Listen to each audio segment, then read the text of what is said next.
भारतीय संस्कृति में नारी को शक्ति का स्वरूप माना गया है। जब वो पत्नी बनती है तो अपने पति के लिए अटूट प्रेम और त्याग का प्रतीक बन जाती है। ऐसे ही प्रेम और समर्पण का प्रतीक है करवा चौथ का व्रत। यह व्रत हर साल कार्तिक मास की कृष्ण पक्ष की चतुर्थी को रखा जाता है। इस दिन सुहागिन स्त्रियां अपने पति की लंबी उम्र और अखंड सौभाग्य के लिए निर्जला उपवास रखती हैं। करवा चौथ की कथा कई रूपों में प्रचलित है, लेकिन सबसे प्रसिद्ध कथा है वीरवती और उसके पति की कथा। यही कथा सदियों से सुहागिन स्त्रियों को प्रेरणा देती आ रही है। बहुत समय पहले की बात है। एक नगर में एक राजा और रानी रहते थे। उनके 7 पुत्र और एक बेटी थी। बेटी का नाम था वीरवती। राजकुमारी वीरवती अपार सौंदर्य की धनी और गुणों में अद्वितीय थी। राजकुमारी का विवाह एक योग्य राजकुमार से हुआ। विवाह के बाद जब पहला करवा चौथ आया तो राजकुमारी ने पूरे नियम और विधि के साथ व्रत रखने का संकल्प लिया। उसने सोचा, मेरे पति का जीवन लंबा हो, उनका सुख संपत्ति कभी कम न हो, मैं उनका सौभाग्य लेकर जीवन भर उनके साथ रहूं। उस दिन सुबह सुबह राजमहल में व्रत की तैयारियां शुरू हो गईं। रानी ने बेटी को आशीर्वाद दिया और कहा, बेटी, करवा चौथ का व्रत बहुत कठिन है। इसमें दिन भर न पानी पीना है, न अन्न लेना है, लेकिन इस व्रत का फल अनंत है।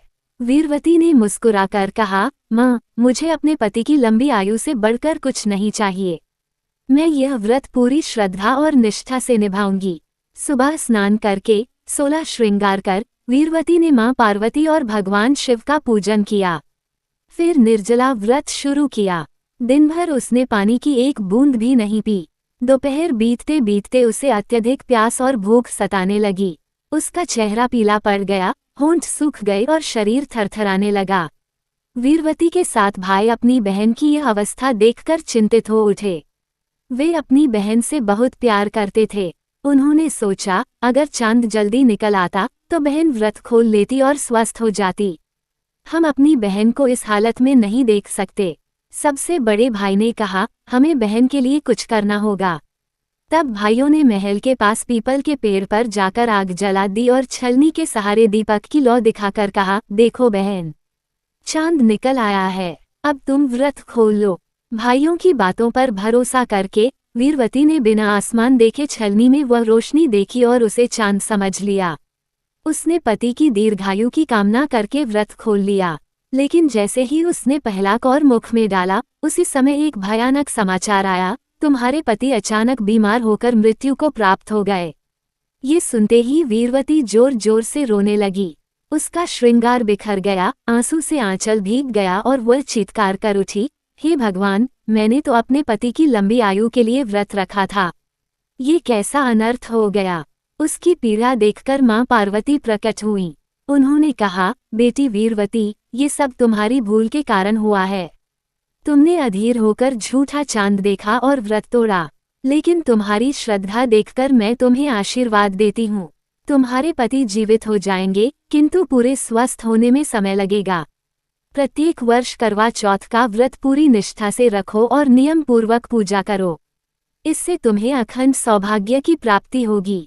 मां पार्वती का आशीर्वाद सुनकर वीरवती ने आंसू पोंछे और प्रतिज्ञा की, अब मैं जीवन भर इस व्रत को पूरे नियम से निभाऊंगी। कुछ दिनों बाद उसका पति सचमुच जीवित हो उठा। धीरे धीरे उसका स्वास्थ्य भी लौट आया। उस दिन से वीरवती ने जीवन भर करवा चौथ का व्रत किया। उसके पति ने लंबी उम्र पाई और अंततः दोनों ने सुखी और समृद्ध जीवन व्यतीत किया। कथा सुनने और व्रत करने से यह विश्वास बनता है कि पति की आयु लंबी होती है और वैवाहिक जीवन में सुख समृद्धि बनी रहती है। इस व्रत का सबसे बड़ा संदेश है, नारी का प्रेम और त्याग अद्वितीय है।